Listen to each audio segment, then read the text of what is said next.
You know what's crazy? Right now, there's probably something in your life you know you need to change. Maybe it's your job, your relationship, your daily habits, and you've known it for weeks, maybe months, maybe years. But here's the thing that keeps you up at night. You're more terrified of actually doing something about it than you are of staying exactly where you are. And that's not weakness. That's not laziness. That's your brain doing exactly what it was designed to do. And by the end of this video, you're going to understand why your mind treats change like a life or death threat, even when staying the same is slowly killing you. Let me paint a picture. It's Sunday night. You're lying in bed and that familiar feeling washes over you. Tomorrow's Monday. Back to that job you've been saying you'll quit for the past year. You open your phone and scroll through LinkedIn. You see people who started new careers, launched businesses, made the leap. And you think, I could do that. I should do that. You even start updating your resume in your head. Maybe you open a notes app and write down some ideas. You feel that spark of possibility. But then, the voice starts. What if you fail? What if you're not good enough? What if you end up worse off than you are now? And just like that, the spark dies. You close the app. You tell yourself, maybe next month. Maybe when things are more stable. Maybe when I'm more ready. Sound familiar? That's because it's happening to millions of people right now. And it's all because of one simple truth. Your brain doesn't fear failure. It fears change itself. Let me explain. Deep in your brain, there's a region called the amygdala. Think of it as your own personal bodyguard that never sleeps, never takes a day off, and is extremely paranoid. The amygdala's job is simple: keep you alive. And for 200,000 years of human evolution, staying alive meant one thing above all else: predictability. See our ancestors who tried new things, who wandered away from the tribe, who ate the mysterious berries. A lot of them didn't make it. But the humans who stuck with what was familiar, what was proven, what was known, they survived. They passed on their genes. And guess what?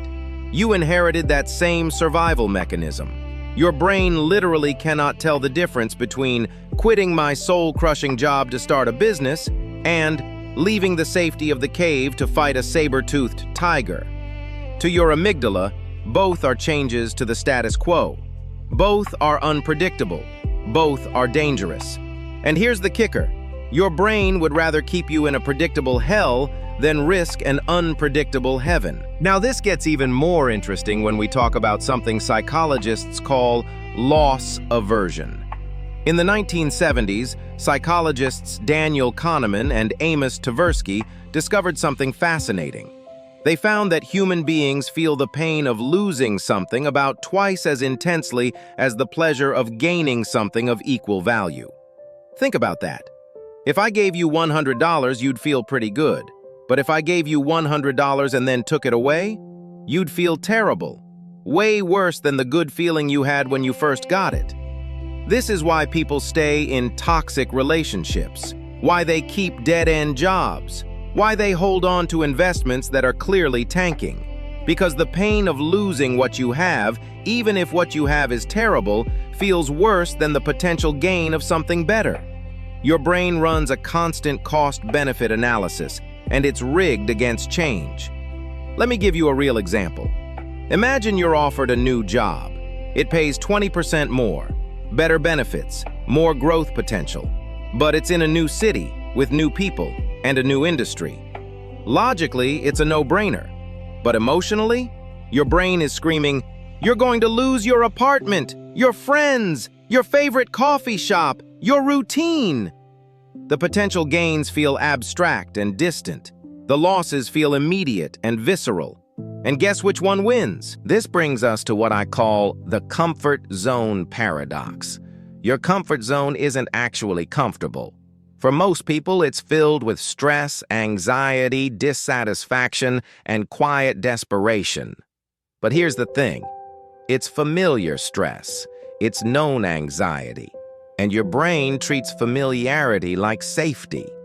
There's actually a psychological term for this. The devil you know. We'd rather stick with problems we understand than face uncertainty we don't. I once knew someone who stayed in a relationship for 3 years after they knew it was over. Why? Because she told me, "I know exactly how much this hurts. Breaking up, that's a whole new kind of pain I don't know if I can handle." That's your brain's threat detection system in action. It's not protecting you from danger. It's protecting you from the unknown. And here's where it gets really insidious. The longer you stay in your comfort zone, the stronger it becomes. Because every day you don't change, your brain collects more evidence that the current situation is survivable. See? You made it through another day. You didn't die. This must be safe. Your comfort zone becomes a prison where you're both the prisoner and the guard. But there's an even deeper level to this fear of change, and it has to do with identity. Think about how you introduce yourself to people. I'm a teacher. I'm a New Yorker. I'm someone who doesn't do public speaking. I'm not a morning person. These aren't just descriptions. They're identity statements. They're the story you've told yourself about who you are. And when you try to change, you're not just changing your circumstances, you're challenging your entire sense of self. Psychologists call this identity threat, and your brain perceives threats to your identity almost the same way it perceives threats to your physical body. If you've always been the responsible one who plays it safe, and now you want to quit your stable job to travel the world, your brain goes into full panic mode because now it's asking, who am I if I'm not the responsible one? What happens to me? This is why people sabotage themselves right before a breakthrough, right before the promotion, right before the relationship gets serious, right before they lose that last 10 pounds. Because success means becoming someone new. And becoming someone new means killing off the old version of yourself. And that feels like death. Now, here's where this gets really twisted. Remember how I said your brain fears change more than failure? Here's proof. Have you ever worked really hard on something, put yourself out there, and then when people started noticing, you suddenly felt the urge to quit? Or maybe you've experienced this. You're excited about a goal, you tell people about it, and then you just stop. You self-sabotage right when momentum is building. That's because failure lets you stay who you are. Failure confirms your current identity. Failure is familiar. See, I knew I wasn't cut out for that. I'm just not one of those people. But success. Success forces you into unknown territory. Success means you can't hide behind your old excuses anymore. Success means you have to become the person who achieved that thing. And that's terrifying. There's also the social component. When you change, you force everyone around you to recalibrate. Your friends might feel threatened, your family might not recognize you, you might outgrow people you've known your whole life. And humans are tribal creatures. We fear social rejection almost as much as physical death. Because for most of human history, being cast out from the tribe was a death sentence. So your brain runs the calculation. If I change, I might lose my tribe. Better to stay the same and stay safe. Okay, so if our brains are hardwired to resist change, are we just doomed? Are we stuck in our comfort zones forever? Not even close. Because here's the beautiful thing about your brain. It's adaptable. The same mechanism that keeps you stuck can also set you free, if you understand how to use it. Remember, your amygdala responds to perceived threats, not actual threats. It can't tell the difference between real danger and imagined danger, which means you can retrain it. Here's how. Step 1. Make the unfamiliar familiar. Your brain fears change because it's unpredictable. So make it predictable. Research every detail.